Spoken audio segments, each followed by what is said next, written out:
preciso uma profunda reflexão sobre o papel do Poder Judiciário, do Ministério Público, como protagonistas hoje da cena política. É papel do Ministério Público e do Poder Judiciário serem protagonistas da cena política? Eu entendo que não. Eu entendo que o Poder Judiciário é o poder que julga, o Ministério Público é o órgão que denuncia.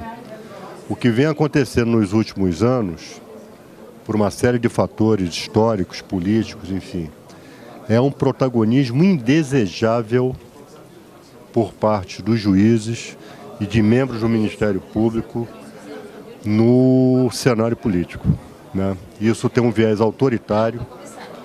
Nós percebemos hoje um processo que nós chamamos de espetacularização da justiça, em que o que vale é a versão, o que vale é a manchete, o que vale é o noticiário.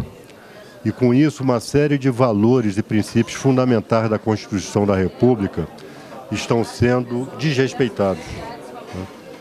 Está se adotando, em nome do combate à corrupção, a regra da prisão, quando a prisão é uma exceção. Nós temos hoje no Brasil cerca de 200 mil presos provisórios, né?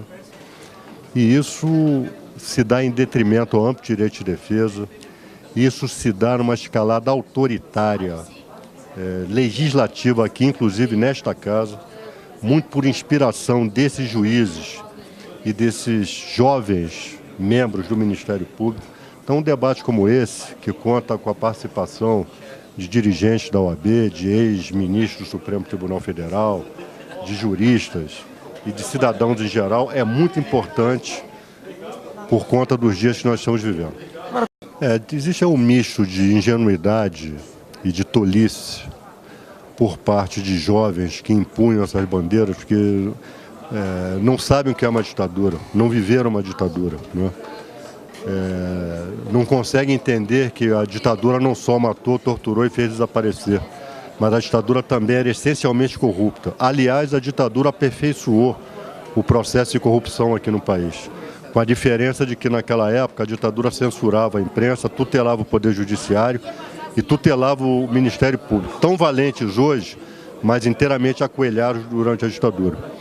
E os mais velhos, né? Esses são, eu posso dizer, aqueles que viveram a ditadura e têm saudade dela, são os bobalhões, né? Não merecem a menor credibilidade, né?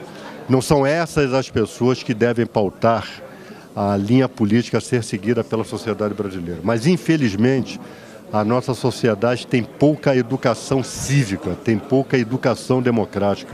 É preciso explicar a democracia, sobretudo às novas gerações, para que elas entendam, né, elas não precisem perder a democracia para saber a sua importância, né?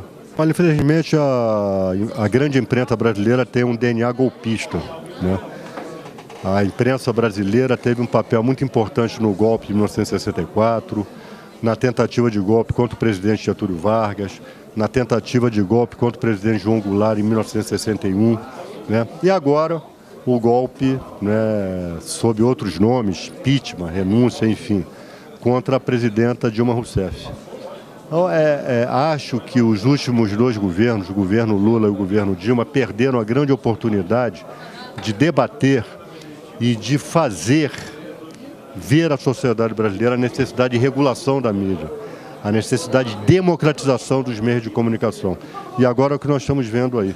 Uma imprensa que diz o que bem entende, de forma irresponsável, né?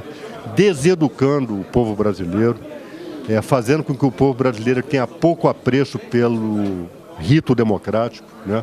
E esse é um problema que vai ficar para as próximas gerações enfrentar.